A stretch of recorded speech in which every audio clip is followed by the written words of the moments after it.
الله وبركاته. بسم الله الرحمن الرحيم. الحمد لله رب العالمين. والصلاة والسلام على سيدنا محمد وعلى آله وصحبه أجمعين.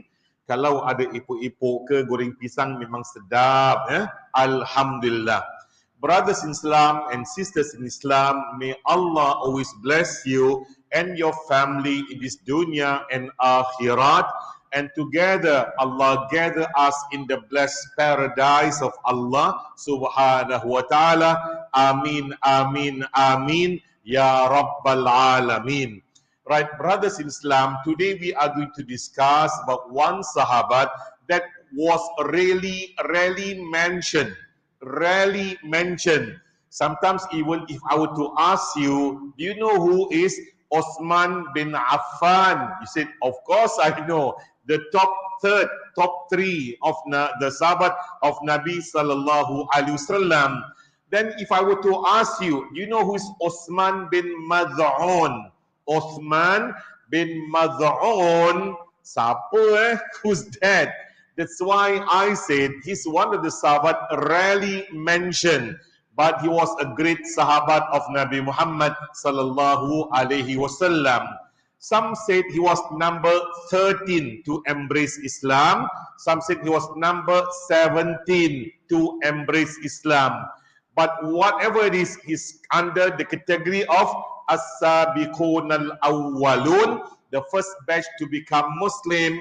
Yes, of course, he was a Makki. He was a man from Makkah al-Mukarramah and considered as a Muhajirin. Some sahabat migrated once, some of them migrated twice. But Uthman bin Mad'un he migrated twice.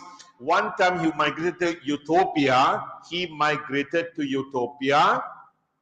And after staying in Ethiopia for quite some time, then he heard the rumor that the people of Mecca already started to accept Islam.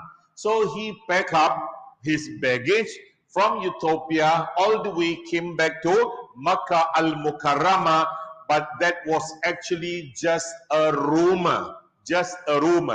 Some sahabat migrated back to Ethiopia. So some of them migrated to Ethiopia twice.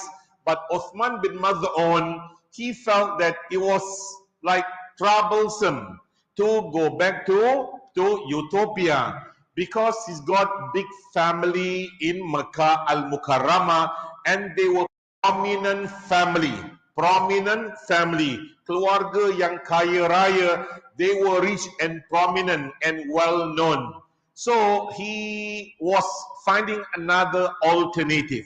And then when he returned to Makkah al-Mukarramah, then he met a man known as Al-Walid bin Mughira. And this Al-Walid bin Mughira was a great man. He's got a son known as Khalid bin Walid, who later on, Khalid bin Walid will be known as Saifullah. And Khalid bin Walid got the title Saifullah during the Battle of Mu'tah. If you come to Jordan, by Amman, you go to Amman airport, and then after that you will cross the Allenby Bridge. Then after that you go into Palestine. After finishing your ziyarat Palestine, you come back to Amman, Jordan. But they got a very special visit for you. Either you go to the Ashabul Kahfi, and also somewhere quite far away, a place known as Karak. Karak Pak Malaysia tu lain, tu tempat tu lebuh raya berantu, boleh nampak Pontianak. But so Karak about 3 hours drive from Amman, Jordan, just to see the battlefield of Mu'tah, where about 3,000 sahabat, they were fighting against 100,000 or 200,000 Ghassanites, orang-orang Ghassan who were affiliated to the Roman Empire. And that was the time where Khalid bin Walid saved the Muslim from humiliation. when the three commanders, Zaid ibn al-Haritha died, then Ja'far bin Abi Talib died, then the last one was Abdullah bin Rawaha died, then Khalid bin Walid took the flag of Islam and asked the Muslim to retreat. And when he asked them to retreat behind the mountain, he said, look, fight the war without using khuda'ah. Al-harbu khuda'ah. To fight in the war, you can use apa tu, tipu daya lah, tricks lah. You can use tricks lah. So Khalid bin Walid said, we can't win them, but we can make them afraid of us. So what did Khalid bin Walid say? We will make lots of noise as if we are in bigger numbers now. And then we take the sand, throw it in the air. So the enemy would seem to see like new horses are coming. And foreign armies were coming to have the 3,000 Muslimin. Actually, only trick, or what we call as tactic lah. You don't call trick lah, tactic, but the like tricking lah. See, so what happened?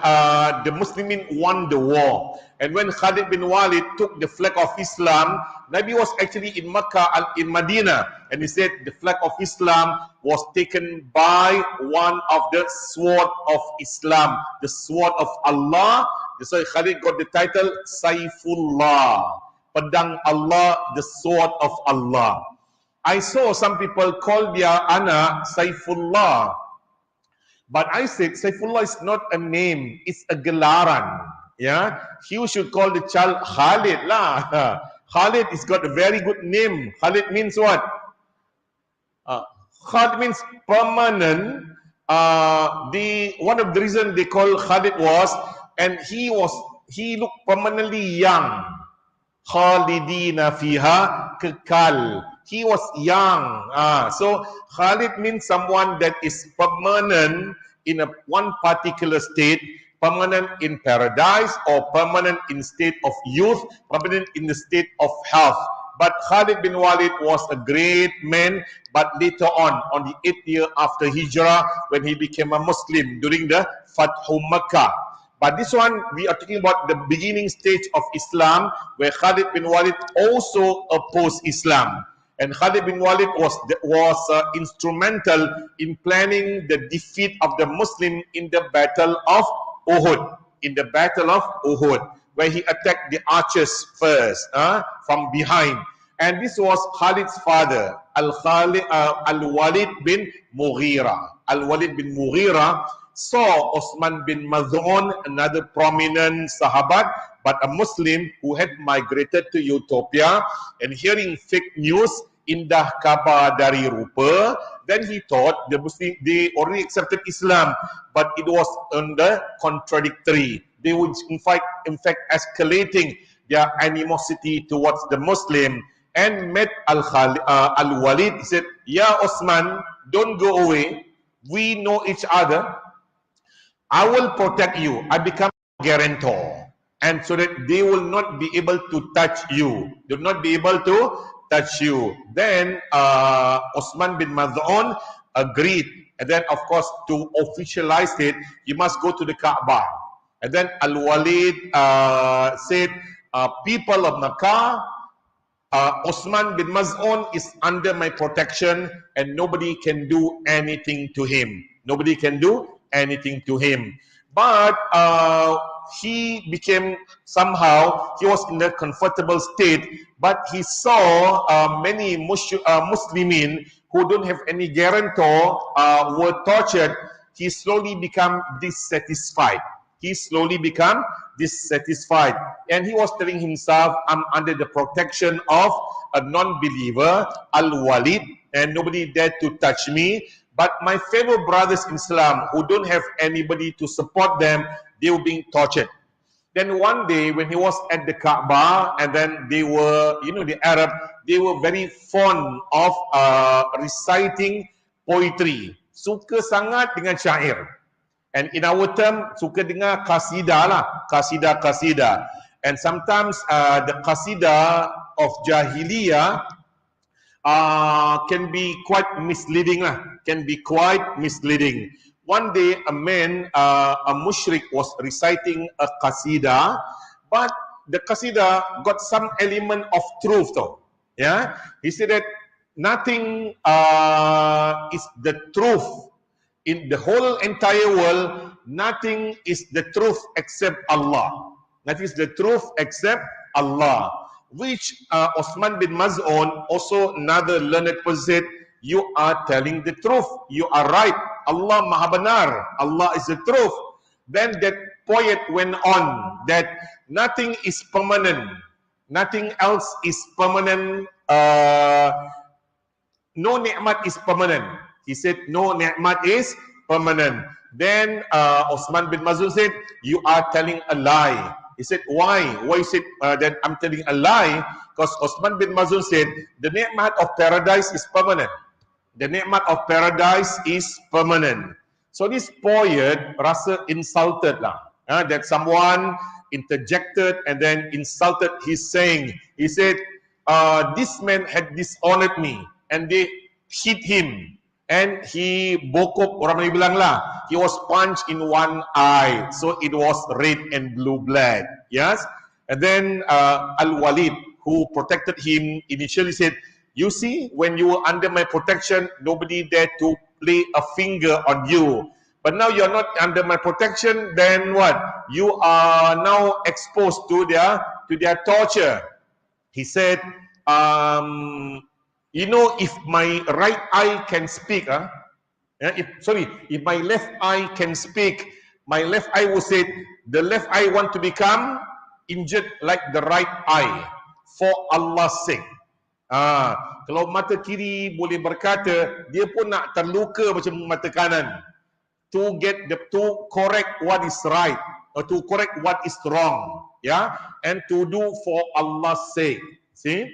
And then things did not end well. So in the end, Osman bin Maz'un have to follow the other sahabat to migrate to Al-Madinah Al-Munawwarah. So he migrated to Ethiopia, came back, stayed for a while in Makkah, and finally he had to migrate to Madinah Al-Munawwarah to join Nabi Muhammad sallallahu alaihi wasallam.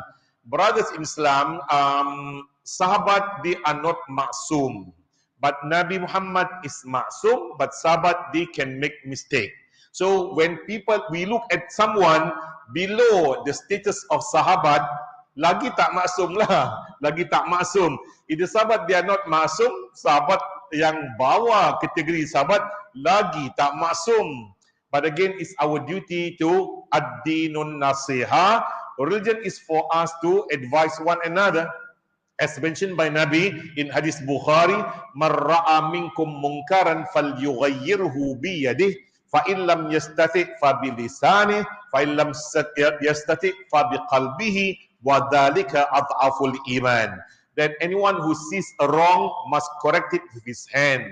If you can't do so, you must correct it with your tongue. You can't do so, your heart dislike it. And if you dislike a munkar through your heart, that signify the weakest level of iman. Itu adalah taraf iman yang paling rendah. So we have to advise one another lah. We have to advise one another. At one time, I had some question that I posed my teacher. Yeah, people of Yemen, they believe in what they call as Masjid Mahmul, masjid yang you gendong. Yeah, how was it done? You take a sajadah, put it on the ground, you paku, you nail them. Yeah, so it becomes steady lah. When the wind blows, it will not fly away. So you step on the sajadah and you make a niyat, waqaftu hadhihi sajdata masjidan. I make waqaf this sajadah as a masjid. So they said that masjid, when you bring the sajadah to the house, you lay it on the floor. So when you step on the sajadah, you can do 2 rakat sunat tahiyat masjid, and you can make niyat of i'tikaf lah. Yeah, I asked my teacher, how is it possible? Is there any hadith about that matter? When Nabi went to Kuba, he looked for a plot of land and he built the foundation of Masjid Kuba. Then when he came to Medina, he looked for a plot of land and it was at the village of Bani Najjar, which Nabi bargained for the price, 10 dinar, and it was paid by Sayyidina Abu Bakar.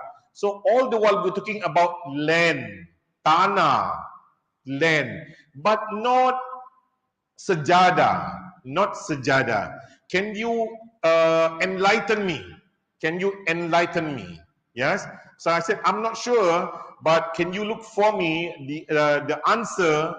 Even Masjidil Haram, Allah asked Nabi Ibrahim to come all the way from Hebron, come back to Makkah, look for the spot of the actual masjid, actual Kaabah, and the foundation dah hilang, collapsed. So Allah commanded Nabi Ibrahim to rebuild the foundation from the originalnya tanah lah, tapak yang asal.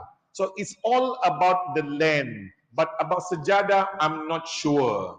So he checked for me, he checked. Dia bilang, yeah, found in some kitab, tapi tepi-tepi dia tulis what you call as hashiyah. But he said, tak ada dalil lah. So he said, and I was very happy to hear if this is allowed. Imam berjemaah masjid Ar-Rabitah kosong tau. Oh mana? Saya sembahyang pak masjid sejadah masjid. There, see, right? So already now the masjid is open, people still not coming to the masjid. This what make Ustaz Azman worried. Ustaz, masjid dah buka, orang tak datang masjid, Ustaz. So that he checked for me, he said, yes, it's found in some footnote of certain books, but they have got no dalil. So he said that you still must come to the masjid, because he said that the Sabat, they cannot miss salat behind Nabi, even one salat. Even when Abu Bakr Siddiq thought he missed salat asar, he was running to the masjid. When he saw Nabi was still at ruku', he said, Alhamdulillah, got chance to get jama'ah. Then Allah informed Jibril to tell Nabi Muhammad, when you want to do your qiyam i'tidal, you should say, Sami Allahu liman hamida. Sami Allahu liman hamida. So a teacher who was so sincere, so truthful to the propagation of the truth, he checked. And I'm so blessed to have such a great teacher, Al-Marhum Sheikh Umar bin Abdullah Al-Khatib. And my dua with him every day. Every day I make dua that I'll be able to meet him. In fact, with his recommendation, I started my path as an ustad when I applied to teach at Madrasah Al-Junid, also on his recommendation. So all this usaha that I did, man dalla ala khairin kafa'ili, those who asked or suggested you do something that is good, as if you are doing it. And all this, out of the 30 years, he gets it. And he taught me how to do haji theoretically, and all the about maybe 30 hajj I did, he gets credit. And all the umrahs I did, dia dapat. Al-ilmu yuntafa'u bihi, knowledge that benefited others. This is how you benefited people.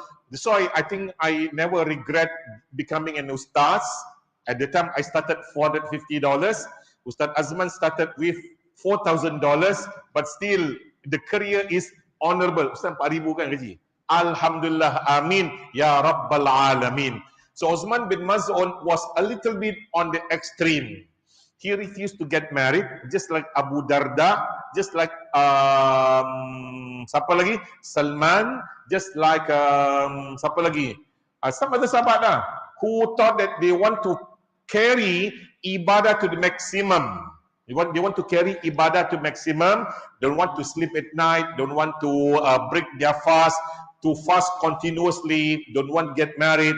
And Nabi always did tell Osman bin Maz'un, look at me. I'm the most pious amongst you. But yet, sometimes I fast, sometimes I don't fast.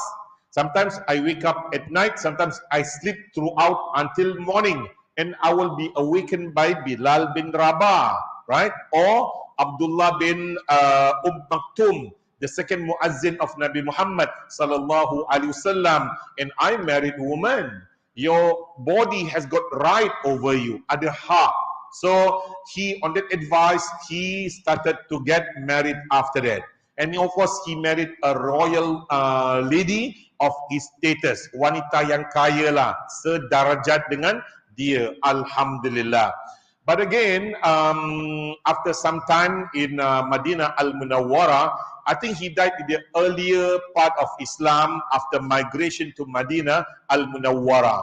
You know, Sayyidina Osman bin Affan radhiyallahu anhu was the one who purchased that area, Baqi al-Gharqad. In his last time was known as Baqi al-Gharqad. Gharqad means thorny plants, benda yang berduri tau. Lots of cactus. Yes, Osman, when he purchased that area, that land, dia penuh dengan tumbuhan berduri. It was taken away. And Osman make wakaf as the burial ground for Ahli Madinah. Yes. When Osman purchased that land, the first person to be buried was Osman bin Maz'un, the first muhajir to be buried in the Jannatul Baqi. Sekarang orang panggil Jannatul Baqi lah. Your name? Baqi. Oh, Masya Allah. If you been buried in Baqi, also good. It's the best place to die in Madinah Al-Munawwarah. So Osman was buried there. And when he was already buried, Nabi said, put a stone on the tomb. Batu rock tau, bukan batu nisan tau. The tomb there. A stone. So that Nabi said, it will, so that I will remember the spot where he is buried. That simply express his love for Osman bin Maz'un, his respect and wanting to remember Osman bin Maz'un for a very, very long time. So that was the story of Osman bin Maz'un. The continuation, inshallah, next week, inshallah. And we close with tasbih kafara. Bismillahirrahmanirrahim. Subhanakallahumma wa bihamdik. Ashhadu an la ilaha illa anta. Astaghfiruka wa atubu ilaik. Sekian saja, wabillahi taufiq wal hidayah. Wassalamualaikum warahmatullahi wabarakatuh. Those watching live online, I'd like to enjoin upon you, please do support Masjid Jami' Ar-Rabitah and look at the QR code and the pay now number, and please donate with the niyat of wakaf for this blessed Masjid Jami' Ar-Rabitah, and may you and your family be blessed by Allah Subhanahu wa Ta'ala. Amin ya Rabbal Alamin. Sekian saja, wabillahi taufiq wal hidayah. Wassalamualaikum warahmatullahi wabarakatuh.